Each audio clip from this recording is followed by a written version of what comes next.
A memorable United Nations General Assembly has come to a close. World leaders from across the globe gathered in New York at a time of global instability, with the North Korean nuclear threat top of the agenda. The UN headquarters have stood firm in Manhattan for 65 years, founded on the pillars of peace and security, human rights and international development. The responsibility of promoting the values and the work of the United Nations here in New York falls upon the shoulders of Penny Abiy-Wardena. She's the Commissioner for the Mayor's Office for International Affairs, and I'm pleased to welcome her back to the programme. I'm also delighted to welcome Fatoumata Cissé. She's an 8th grader at the Hyde Park Leadership Charter School in the Bronx, and she's also a participant in the Junior Ambassador Programme, which connects young people here in New York with the United Nations. Penny and Fatoumata, it's wonderful to have you both here. Thank you. Penny, let me start with you. These 2 weeks, the United Nations, it's an opportunity for world leaders to get in front of a world stage, express their achievements, their hopes, their aspirations, their concerns as to what's happening. There's also a lot of back-channel meetings. It always tends to take place at a time when a lot's going on in the world, none more so than the North Korean nuclear threat at the moment. When it comes to addressing these pivotal, these important world situations, how essential are these 2 weeks in September in New York? They're incredibly essential. Something that, listening to you describe why they're here, they're primarily here to work with each other.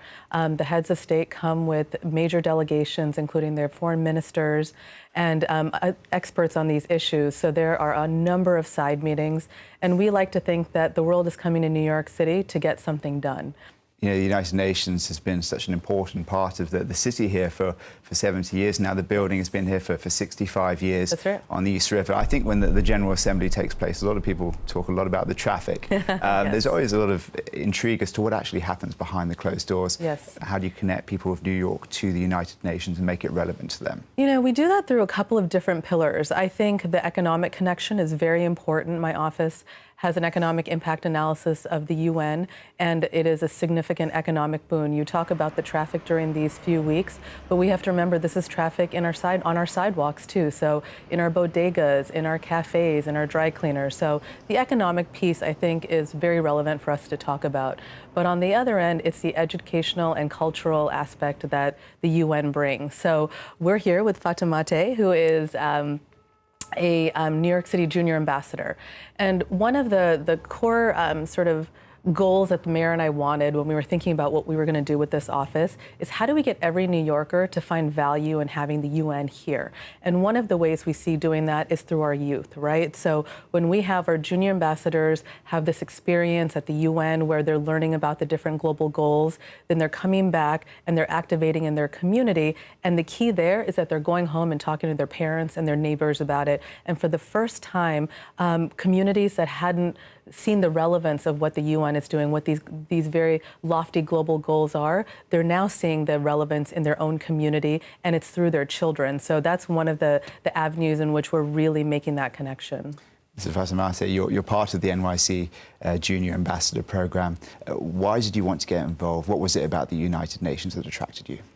At first, I really didn't know about the United Nations. I heard about it, and when my teacher told us that our school has been selected to be in the Junior Ambassadors Program, and she explained to us what it's about, I really wanted to join, and because I really wanted to spread the word about why we need global peace, why everybody needs to help each other, how everybody needs to be equal in this world because we only have one Earth, and we really need help in preserving it because humans are taking a lot from the earth and not giving anything back. So I really want to tell everybody how important the earth is and how important it is for us to all work together. That's brilliant. You mentioned the word preservation there. You're working on one of the 17 Sustainable Development Goals. It's called Life Below Water. Tell me a little bit about what that is. Yeah, so Sustainable Development Goal, or SDG number 14, Life Below Water, is mainly about the oceans and marine life. And I feel like the fact that 94% of life on Earth is aquatic really should get into our minds that we really need to help the ocean. Many countries around the world, like island countries, a lot of their people rely on the ocean and fishing for the economy and to survive. So without that, they won't have anything. And so and I really want to talk about pollution in the ocean, because I live near a body of water, the Bronx River, and sometimes when I'm going to like take the 5 bus and I pass the river, I always see like a lot of garbage by the shore of it, and there's always this like big boat with garbage in it on it, and I really want to like tell the people of the Bronx what's happening, tell them how we need to help this river.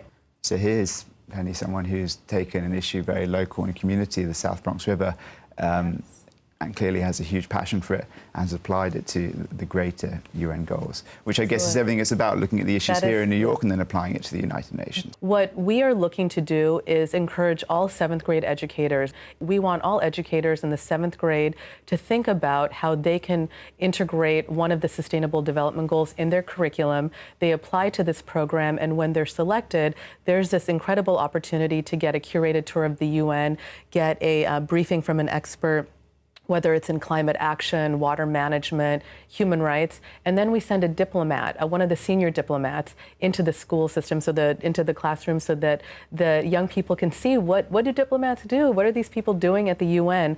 But I think the most important part of this program is we ask them to activate in their community. Yeah. And what she said that was so powerful is, why did they choose water? She lives next to the Bronx River, and she is seeing what is happening in our communities, and that kind of activation is honestly what I think is what I'm looking forward to in the future. Brilliant. Yeah. And I want to give you the last word. You had a chance to visit the United Nations this week. If you had to pick 2 or 3 words to describe your experience, what you thought of those hallowed halls there at the United Nations, what would you go for?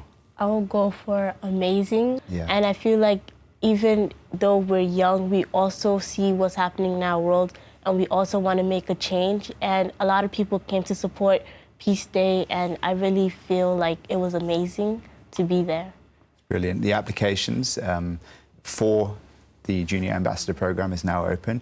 We will put all the information up online for our viewers if they have children who want to apply for it. Yes. In the meantime, Penny, thank you so much for joining us for your work. And Fatimata, it's a real pleasure to meet you. Congratulations on all your work and being placed onto the Ambassador Programme. Clearly, you're engaging in some wonderful work. And thank you for joining us. Thank you.